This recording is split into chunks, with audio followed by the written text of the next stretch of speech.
gotta remember not to go beyond that line. I could cut that line off first if I wanted.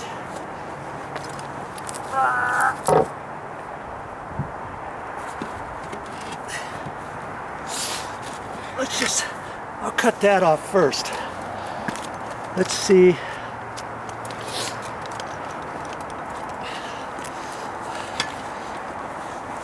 And I want my table to be only 1/4 inch. Okay, so I'm going to lift it up. I've got that line there, right there. Okay, tightened it up. Now I can cut that right here.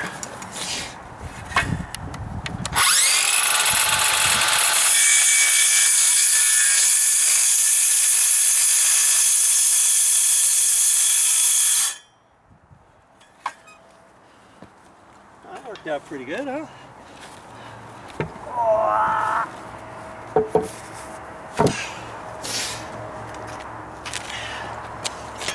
Now I can set my table all the way down, and I'm going to cut this one first. And on this one, it's hard for me to see the line because I don't want to cut on the right hand side of the pencil mark. I want to do the left hand side, and I can't really see exactly. So it's just years of doing it and figuring it out and checking it, and you'll get it.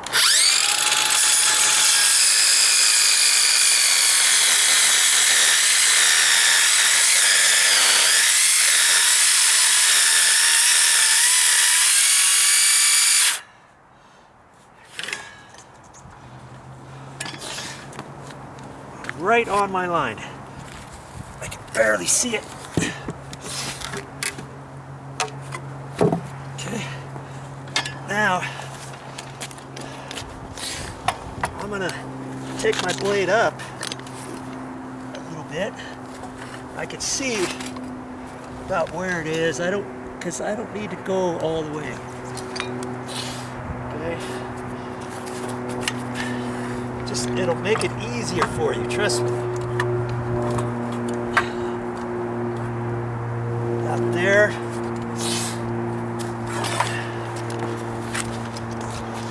Now I'm going to cut this one.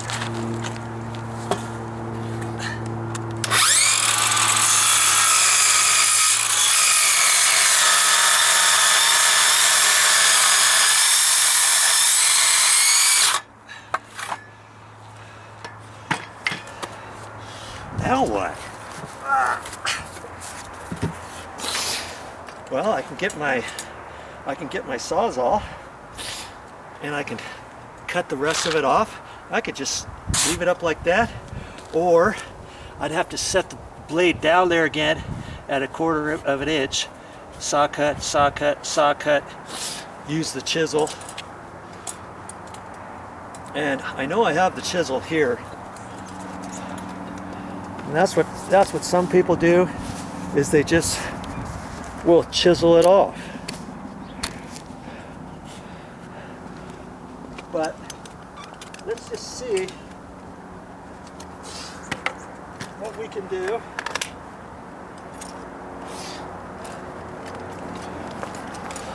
My Sawzall, got a couple blades here. I'm going to use this one here. Okay. This is my metal cutting blade. I don't need that for this. And I could use that and start cutting off this way.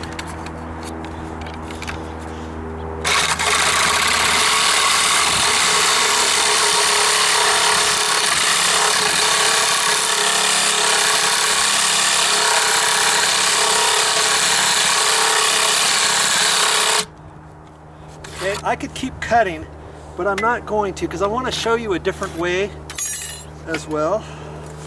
I could just keep doing that after I get my lines. Okay, But now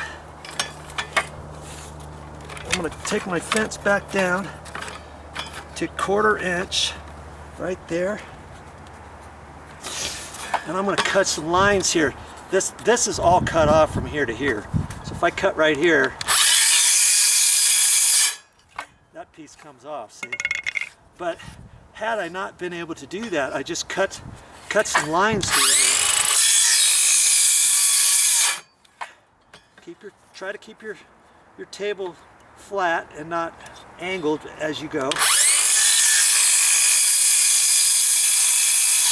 because it's kind of hard because you only got the blade down 1/4 inch. Okay, now I get my chisel. I'm just showing you a different way. You could just take some of this stuff off like that if you want, something like that. And sometimes I'll just notch it, like if I'm doing for plumbing pipes or something, and you make it a little bit deeper, and then you just kind of whack it off with your hammer, and it doesn't have to be an exact notch.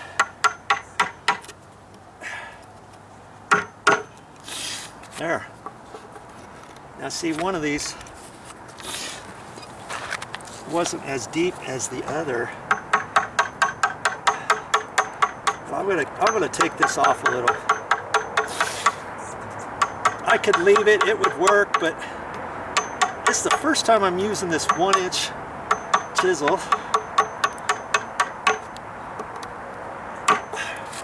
Don't get to use chisels very often.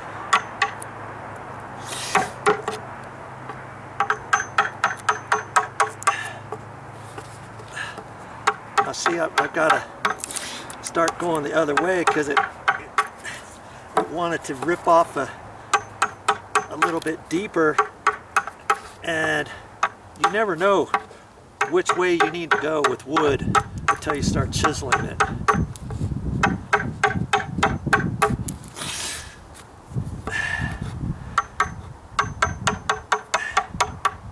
Yeah, see, that's the actual wrong way to go, but I've got to do little short pieces right in through here, and so that'll be fine.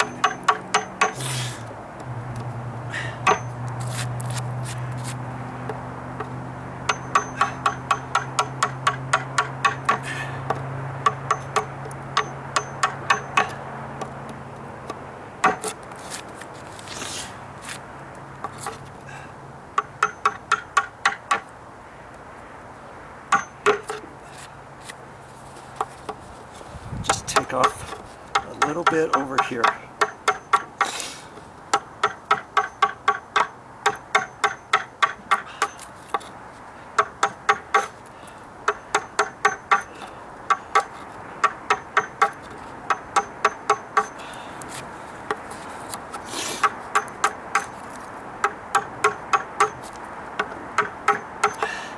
And this is the part right here that goes underneath. We're not even going to see this part, but I want to get it anyways. Okay, there. That's how you make a notch.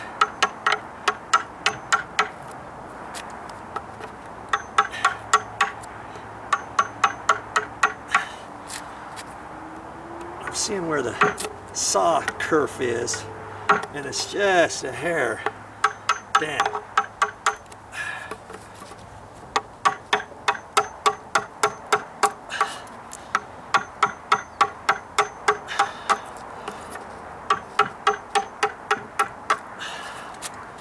Okay, I think I'm liking that.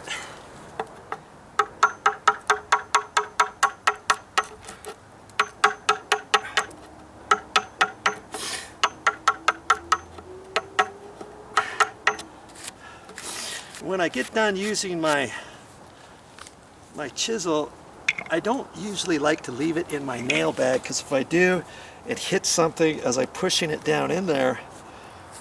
I could chip the tip. So I try to be careful with those, even though that's a cheapo one. That came in a 3-pack.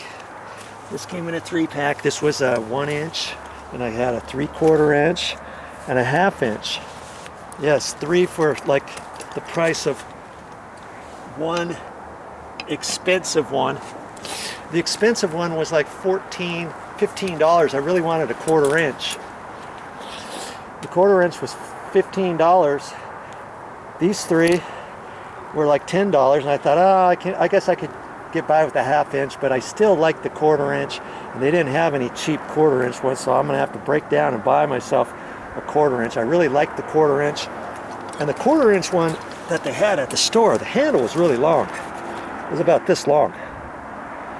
Okay, I didn't want it that long because I like them about this long, because then I have more control over it as I'm doing strike plates and hinge locations and stuff like that. So I couldn't find it at the store when I was there, so I got those. Always look for 3-packs or bulk and save money, even on your tools. Speaking of tools, yes, always get things in sets. And speaking of a good deal, there, I got this drill. I got the Sawzall. I also got a little saw like that. It was a little bit smaller from Ryobi, and a flashlight, and a carrying case, and 2 chargers, and the charger station, all for one price, almost for the same cost as getting the drill and 2 batteries and the charger. So every once in a while they have things in bulk. This Bosch, this was a standalone. This came all by itself, and that was a good deal too. It was on sale for like $57, and it didn't come with the battery, but I had Bosch batteries from somewhere else and chargers, or actually maybe it came with the charger. I can't remember now, but I mean, so far that one's been good too. But look for different deals, and Bosch sometimes has different types of tools in a package for less too. Always look for stuff like that to save you money.